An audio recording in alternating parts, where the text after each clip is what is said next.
trauma de tórax é um daqueles assuntos que costuma aterrorizar o médico recém-formado. Quando a gente vai dar aquele primeiro plantão na porta de um pronto-socorro um pouco mais movimentado, sempre fica aquele receio. Será que a gente está preparado para atender um paciente grave, vítima de trauma torácico? Não é para menos. O trauma de tórax representa 25% das causas de óbito por trauma. Costuma causar lesões muito graves. É só a gente sistematizar o pensamento. Como é que atende o politraumatizado? Através do ABCDE. Todo mundo sabe disso. E a avaliação torácica costuma começar no B. No B de briefing, de respiração. Como é que a gente faz essa avaliação do tórax? É simples, através do exame físico. Inspeção, percussão, palpação e ausculta.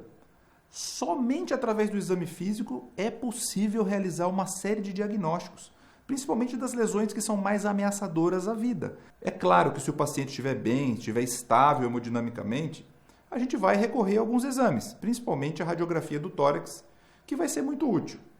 Quando a gente fala de trauma torácico, são dois mecanismos mais importantes. Ou o paciente tem um trauma penetrante, pode tomar uma facada, algum outro tipo de arma pode atravessar o tórax do paciente, ele pode estar ali com o dispositivo, com a faca ou não, isso são traumas penetrantes. Mas ele pode ter também um trauma fechado, uma lesão pelo cinto de segurança, e pior ainda, se tiver sem cinto de segurança, o trauma relacionado ao volante do veículo, todos são traumas de tórax e podem causar uma série de lesões. Sempre é bom a gente lembrar que quando existe alguma possibilidade de perfuração no tórax, aqui é diferente do abdômen. Lá no abdômen, a gente olha que tem um ferimento, o que a gente faz? Coloca uma luva estéril, asepsia do local, anestesia local e coloca o dedinho na ferida, para avaliar se penetrou ou não a cavidade. Isso é lá no abdômen. Aqui no tórax, não pode. Está proibido colocar o dedinho no tórax. Então, a gente avalia o tórax pelo exame físico e depois pela radiografia, quando o grau de estabilidade permite. Agora, eu vou contar um segredo aqui. A grande maioria dos casos de trauma de tórax são tratados somente com dreno de tórax. As indicações de toracotomia são raras.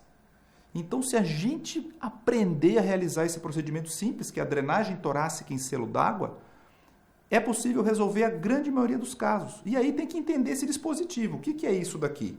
A gente vai colocar um dreno, um tubo, dentro do tórax do paciente. Lembrar que a drenagem pelo ATLS é no quinto espaço intercostal, entre a linha axilar média e anterior. A gente vai colocar esse dreno numa posição para cima e para trás, então ele é superior e posterior. Toma cuidado que o último furinho do dreno tem que estar dentro da pleura, senão vai ficar entrando e saindo ar por ali, não vai funcionar de jeito nenhum. Vai fixar esse dreno e esse dreno é conectado no reservatório. O reservatório do chamado selo d'água. Por que selo d'água? Porque eu tenho que botar um pouco de líquido ali dentro. É claro, se esse frasco ficar vazio, cada vez que o paciente inspirar, vai entrar ar. Vai virar um pneumotórax aberto. Então, a gente precisa mergulhar esse dreno dentro de um líquido. Quanto de soro a gente coloca dentro desse frasco? Isso é uma questão muito prática que todo médico tem que conhecer. É o suficiente para que esse dreninho dentro desse reservatório fique mergulhado 2 centímetros de água. Então, quanto é que eu coloco de soro? Depende do tamanho do frasco. Classicamente, o frasco que a gente usa nos hospitais para o paciente adulto, esses 2 centímetros de água, eles vão ser formados quando a gente coloca 500 ml de soro. Então, quanto eu coloco de soro dentro do frasco de selo d'água? 500 ml. Por quê? Porque com 500 ml ele vai ficar mergulhado 2 centímetros de água, que é a pressão necessária para o dreno funcionar bem. Tem que sair o que é doente, o que é patológico do tórax para o dreno e não pode entrar nada do dreno de volta para o espaço pleural. Então, a gente precisa saber manejar muito bem esse dreno de tórax em selo d'água, porque ele vai ser a solução da grande maioria dos casos de trauma torácica, independente do lugar onde a gente estiver. Agora, quando a gente fala das lesões mais comuns, a campeã, a número 1, é essa daqui. O que dá para ver nessa radiografia de tórax? Isso aqui é um trauma grave. Dá para ver que do lado direito está tudo preto. Por que está preto? Porque tem ar fora do pulmão, tem ar no espaço pleural. E esse ar, ele está empurrando, ele está colabando o pulmão e empurrando todo o mediastino para o lado oposto. Isso aqui é o clássico pneumotórax hipertensivo. Nesse caso, a gente tem que lembrar que existe um mecanismo de válvula. Por algum motivo, o ar não para de entrar dentro do espaço pleural e não consegue sair. Isso vai levar a um momento em que todo o mediastino fica torcido, fica empurrado e que os grandes vasos da base ficam obstruídos. Por isso, o pneumotórax hipertensivo é causa de choque obstrutivo. Agora, o grande problema dessa radiografia é a existência dela. Ela não pode existir. Só pelo fato dela existir já é uma iatrogenia. Por quê? Porque o pneumotórax hipertensivo tem que ser de diagnóstico clínico. Esse paciente está instável, ele está em choque obstrutivo. Ele pode ter uma parada durante a radiografia. Então a gente precisa dar o diagnóstico clínico. É só a gente pensar. Não precisa decorar nada. Vamos pensar aqui comigo. Não está cheio de ar no espaço pleural e esse ar está colabando o pulmão? Então como é que vai estar a ausculta desse lado? O pulmão não consegue expandir. O MV vai estar abolido. Se a gente realizar uma percussão, está cheio de ar, então vai estar hipertimpânico. Então a gente já pensa que é um pneumotórax. Agora, além disso, a parte hemodinâmica vai estar toda bagunçada. Os vasos da base estão torcidos, obstruídos. O paciente vai estar hipotenso e taquicárdico. Mas agora, o choque não é hipovolêmico, não está faltando sangue. O problema é que está entupido, está obstruído pela pressão que o pneumotórax faz em cima desses vasos. O que acontece? O sangue não consegue chegar no coração, porque está entupido ali. Então a jugular fica túrgida, parece um cano. O paciente tem turgência jugular. É muito claro, chegou um paciente hipotenso, taquicárdico, com turgência jugular, a gente pensa em choque obstrutivo. Aí, vamos lá para o exame do tórax. O MV está abolido com hipertimpanismo? É pneumotórax hipertensivo, acabou. Não tem outra coisa para ser. Não precisa de radiografia, de tomografia, de nada. Qual é a conduta no pneumotórax hipertensivo? É a drenagem torácica em selo d'água. A gente não sabe que a drenagem vai resolver a grande maioria dos casos de trauma de tórax? Aqui também, dreno de tórax. Porém, às vezes o paciente não tem condições nem de esperar a drenagem. Até a gente arrumar o material, pode ser muito tempo para ele. Por isso que a gente realiza a toracocentese de alívio, para transformar o pneumotórax hipertensivo num pneumotórax aberto e tirar esse grau de emergência, questão de segundos. É só a gente puncionar, classicamente no segundo espaço intercostal na linha hemiclavicular. O ATLS, na última edição, trouxe que essa punção pode ser feita lá no quarto, quinto espaço, no mesmo local da drenagem torácica, tanto faz. Em adulto, tanto faz. Em criança, continua no segundo espaço. O importante é entender que o tratamento é a drenagem do tórax. A toracocentese de alívio, a punção de alívio do tórax, é algo momentâneo para que a gente tenha tempo de realizar o tratamento definitivo. Então, o pneumotórax hipertensivo é questão certeira na prova. Vamos dar uma olhada no exemplo. Questão da Faculdade de Medicina de Jundiaí, 2019. O paciente de 30 anos chega no PS, acidente automobilístico. Ele era condutor do veículo e estava sem cinto de segurança. Apresentava sinais de trauma na face anterior do tórax, dispneia, murmúrio vesicular praticamente abolido à direita e estase jugular. Ainda assim com uma PA de 90/50 e uma frequência cardíaca de 110. Então tem um paciente taquicárdico, hipotenso, traumatizado. A princípio a gente tem que pensar em choque hipovolêmico. Só que aí a grande informação é a presença de estase jugular. Se a jugular está túrgida, ele não pode estar hipovolêmico. Na verdade tem sangue sobrando ali nessa jugular. O problema é que é um choque obstrutivo. Agora, vai lá no exame físico do tórax, o MV está abolido. Qual a causa do choque obstrutivo? Fácil, a resposta, pneumotórax hipertensivo. Se continuasse a questão, qual é a conduta? A conduta seria a toracocentese de alívio imediatamente e, em seguida, prosseguir com a drenagem torácica. Uma questão bem simples, mas uma questão corriqueira nas provas. Mas nem todo pneumotórax é hipertensivo, ainda bem. A gente pode ter um paciente, por exemplo, com o chamado pneumotórax aberto.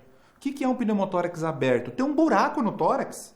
O paciente tomou uma facada, a gente consegue dar o diagnóstico olhando, na inspeção. Qual é o problema disso? O problema é que o ar vai entrar por dentro deste buraco e vai levar um pneumotórax. E aí a gente tem que pensar o que fazer, porque o diagnóstico é muito simples. Qual é a conduta no pneumotórax aberto? A de sempre. Drenagem torácica em selo d'água. Ah, mas eu ouvi dizer que existe um tal de curativo de 3 pontas. Pode fazer curativo de 3 pontas? Pode. O curativo de 3 pontas, de novo, é uma medida paliativa, é uma medida temporária. A gente vai lá, coloca um plástico, por exemplo, e tampa com um esparadrapo 3 lados desse quadrado, deixa um aberto.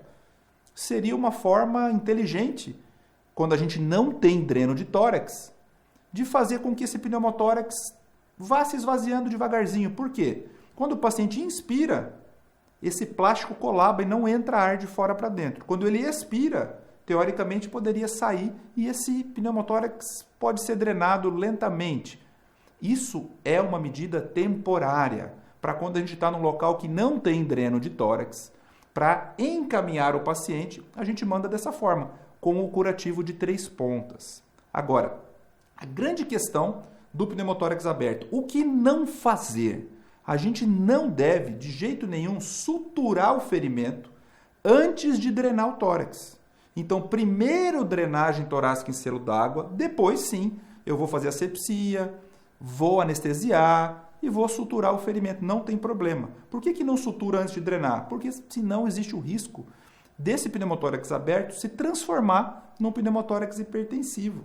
Agora, existe também o pneumotórax simples.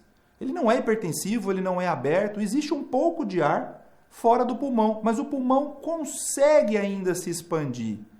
Esse pneumotórax simples, a gente precisa de radiografia. Será que todo mundo consegue identificar onde está o pneumotórax?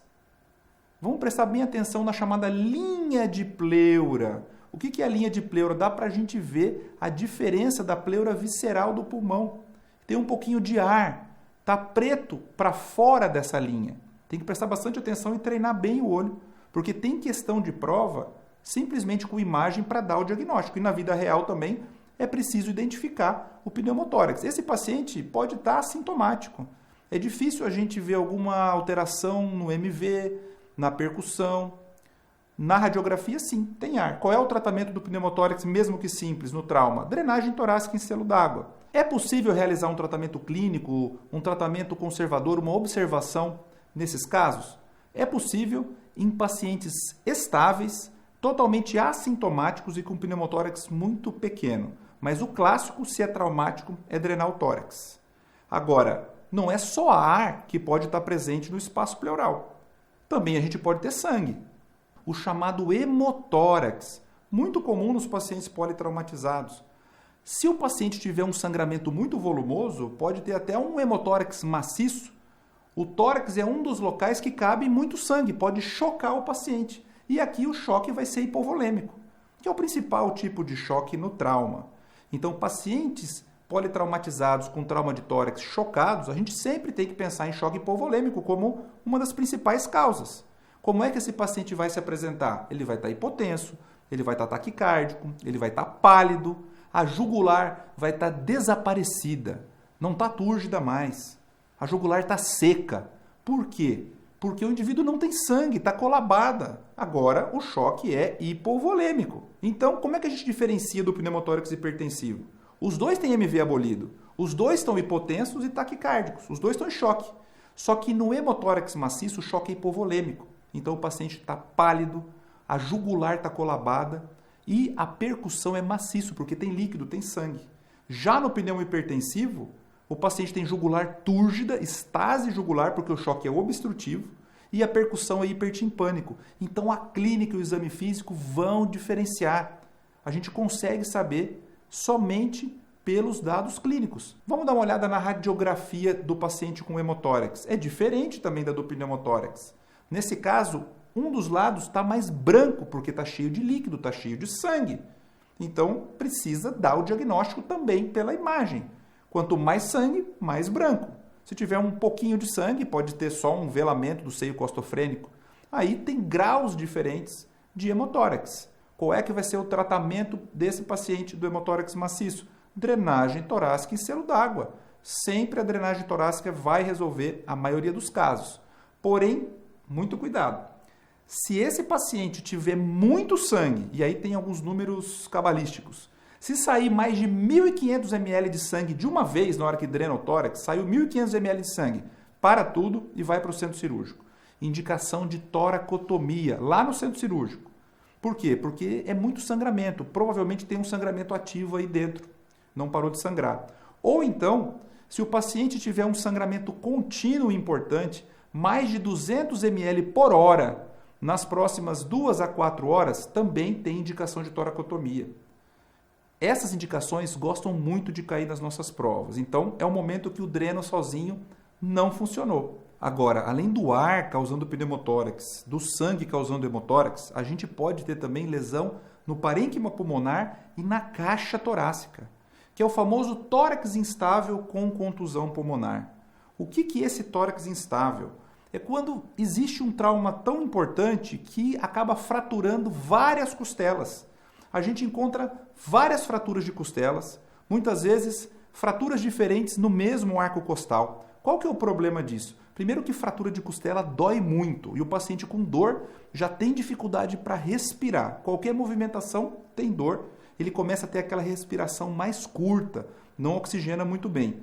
Além disso, a fratura de costela pode levar à chamada respiração paradoxal.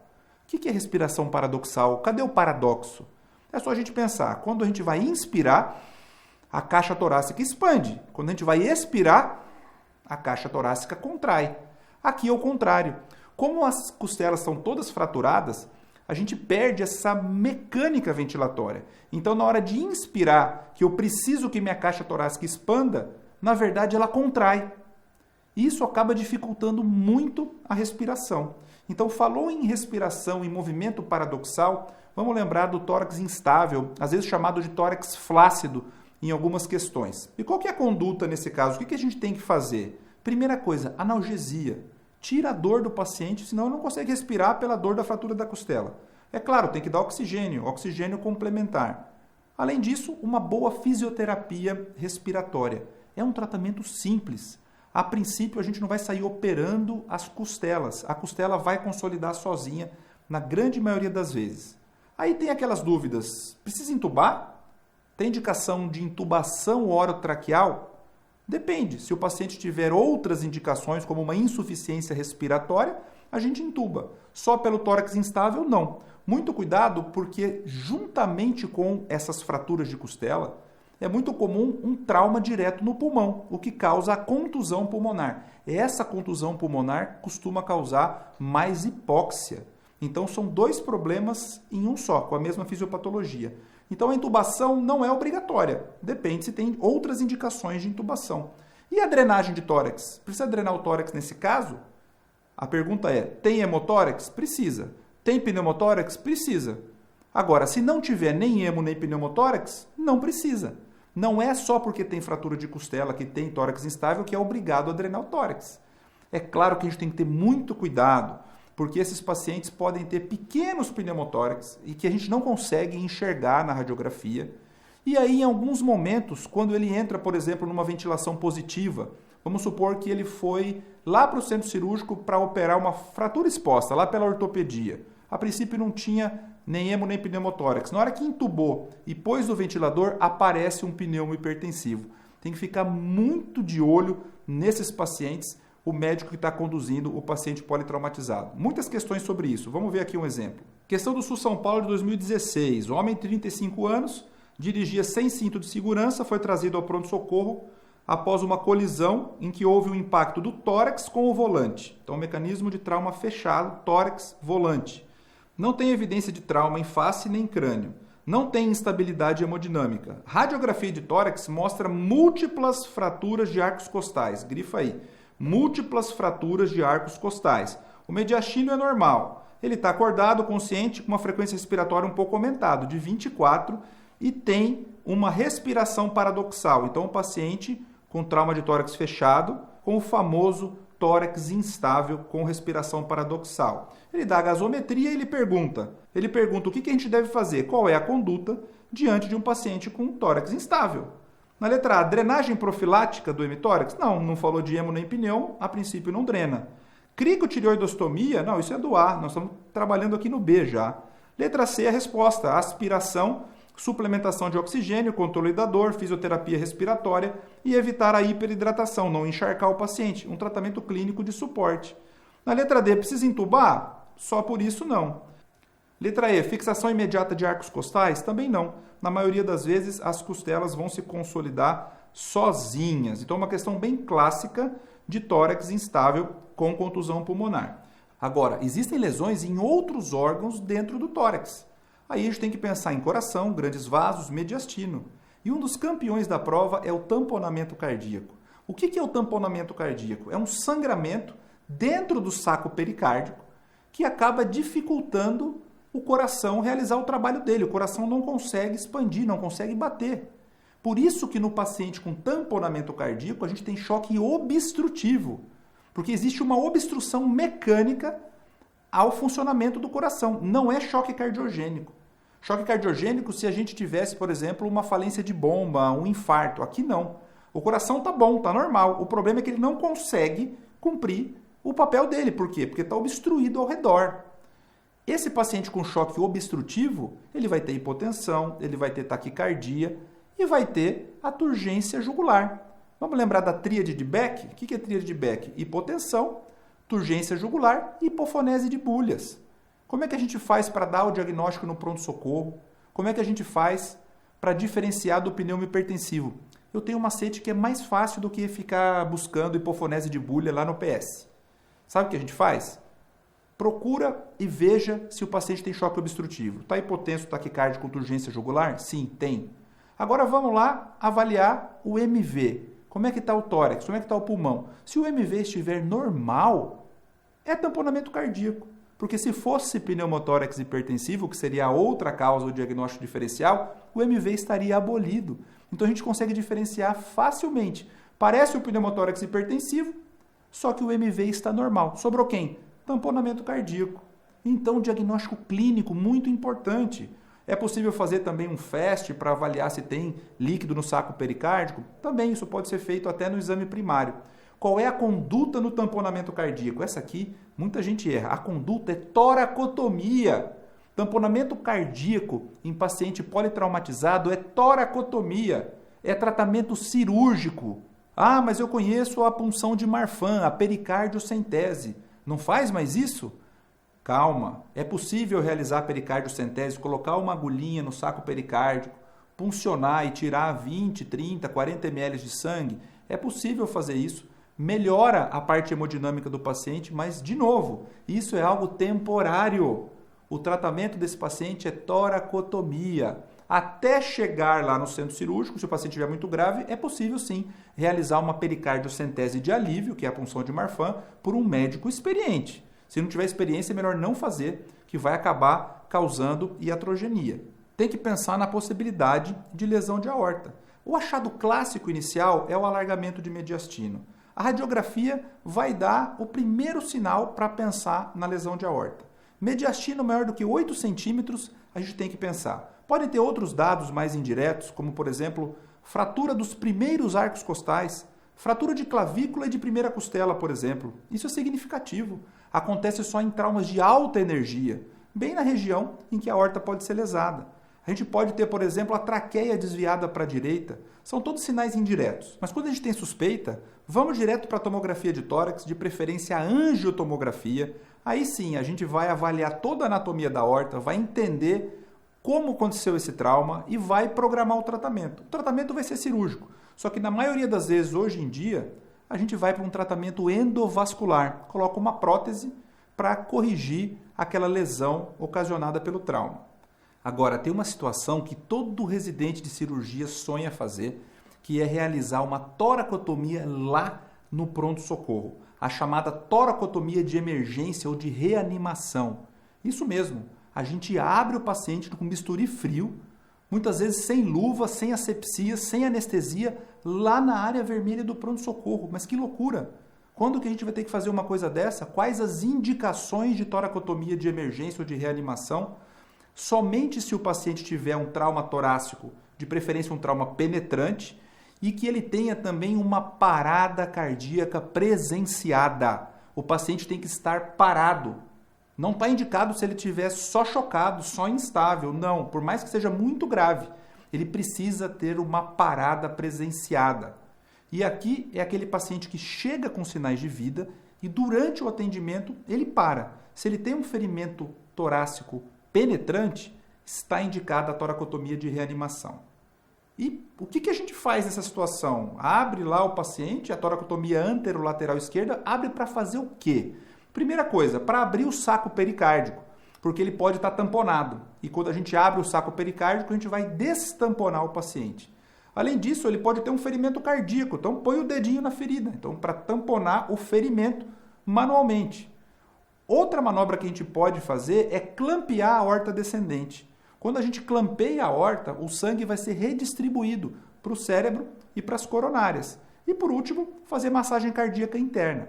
É possível que o paciente volte dessa parada. É muito raro, tá? É uma medida extremamente heróica. Alta adrenalina. Mas se por acaso o paciente voltar, a gente vai lá para o centro cirúrgico e finaliza a cirurgia lá. Essa é a conduta e a indicação, que é o que mais gosta de cair na prova, sobre toracotomia de reanimação. Dá uma olhada aqui uma questão. Uma questão de 2019, bem direta. Em qual das situações abaixo estaria melhor indicada a ressuscitação por toracotomia na sala de emergência? Melhor indicada. Resposta aqui, a letra E. É a parada cardíaca após um ferimento penetrante no tórax. Uma pergunta bem direta de indicação de toracotomia de emergência ou de reanimação. Agora, todo mundo que tem lesão cardíaca, lesão de saco pericárdico, já chega tão grave assim, em parada cardíaca? Não. Por incrível que pareça, existem pacientes que chegam estáveis. Nesses casos de trauma de tórax com paciente estável, a conduta é tranquila. Se tiver hemo ou pneumotórax, a gente drena. E o dreno vai ser a solução na maioria das vezes. Agora, existe uma área, uma zona perigosa, que é a chamada zona de Zidler ou quadrilátero de Zidler. Essa área fica aí na região anterior do tórax. Por que tem perigo se tiver um ferimento penetrante aí? Porque existe uma alta chance de ferimento cardíaco. Ah, mas o paciente pode ter ferimento cardíaco e chegar estável? Pode. Por incrível que pareça, pode. Imagina aqui comigo um ferimento cardíaco que sangra o suficiente do saco pericárdico para aumentar a pressão ali e obstruir o próprio sangramento. E esse sangramento para. E esse líquido que saiu no saco pericárdico não foi suficiente para tamponar. Então o paciente ainda não tem um tamponamento cardíaco, mas ele parou de sangrar. Ele pode chegar estável conversando com o ferimento cardíaco. Então toda vez que tiver alguém com lesão na zona de Zidler, a gente precisa implementar um protocolo. Um protocolo para investigar se tem ou não tem ferimento cardíaco, se tem sangue no saco pericárdico. Mas primeiro tem que saber onde fica a zona de Zidler. Então vamos traçar um quadrilátero. Então primeiro na região parasternal à direita, então do lado direito do externo. A outra margem do lado esquerdo é na linha axilar anterior. A linha de cima é na segunda costela e na linha de baixo na 10ª costela, que passa ali pela região do xifoide. Então tomou uma facada dentro desse quadrilátero, mesmo com o paciente estável, eu fui lá, drenei o tórax, não posso simplesmente acompanhar não. Eu preciso realizar um procedimento que é a chamada janela pericárdica. Existem algumas formas diferentes de realizar essa janela, e isso que gosta de ser cobrada em algumas provas. Paciente estável, fazemos a janela pericárdica. Agora, a pergunta é, foi preciso drenar o tórax desse paciente? Ele tinha hemo ou pneumotórax? Se sim, foi preciso drenar o tórax, a gente leva o paciente para o centro cirúrgico, tira o dreno de tórax e coloca a ótica de vídeo. A gente realiza uma videotoracoscopia. Videotoracoscopia no trauma, sim. Qual o objetivo? É simplesmente olhar o saco pericárdico, fazer uma transiluminação. Se tiver cheio de líquido lá dentro, é janela pericárdica positiva. Esse líquido vai ser sangue. E toda vez que a gente tem uma janela positiva, para tudo e vai para a toracotomia, mesmo com o paciente estável.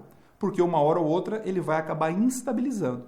Então, se eu drenei o tórax, a via da janela é por via videotoracoscopia. Agora, se eu não drenei o tórax e por acaso eu tinha uma indicação de uma laparotomia exploradora, é um politrauma, eu precisei abrir o abdômen. É possível ver o saco pericárdico pelo abdômen? Sim. Como? Fazendo uma pequena incisão no diafragma. Na inserção tendina do diafragma a gente chega lá no saco pericárdico, é a chamada janela transdiafragmática. Então é possível avaliar o pericárdio pelo abdômen. Janela veio positiva, tinha sangue? Para tudo, toracotomia. Agora, se eu não precisei nem drenar o tórax e nem realizar a laparotomia exploradora, como é que eu faço a janela? Existe uma outra forma de realizar isso, sem abrir o peritônio e sem abrir o espaço pleural, que é a chamada janela subchifoideia. A gente faz uma pequena incisão abaixo do chifoide, acha um espacinho ali, tem uma área de uma espuminha que a gente vai dissecando até chegar no saco pericárdico. Pinça o saco pericárdico, faz uma incisão e vê se vem sangue ou não. Janela subchifoideia. Se vier positiva, janela positiva igual a toracotomia. Então, não tem nenhuma dificuldade, é só a gente entender, isso é um protocolo de atendimento em pacientes com lesão penetrante na zona de Zidler que estejam estáveis. O que a gente pode encontrar? Uma janela positiva, a gente vai lá, abre o saco pericárdico e tem uma lesão cardíaca. Vai precisar fazer o quê? Sutura da lesão. Isso a gente vai precisar fazer sim, é conduta do pronto-socorro, é conduta da emergência, pensar nesse diagnóstico, é claro, e depois a gente vai chamar o cirurgião para finalizar. Então, o trauma de tórax é extremamente importante. Todo mundo que for trabalhar em alguma emergência vai pegar um paciente desse tipo, com trauma mais leve ou com trauma mais grave. O importante é a gente conhecer os protocolos para evitar as mortes evitáveis e realmente realizar uma boa conduta, um bom atendimento para o nosso paciente.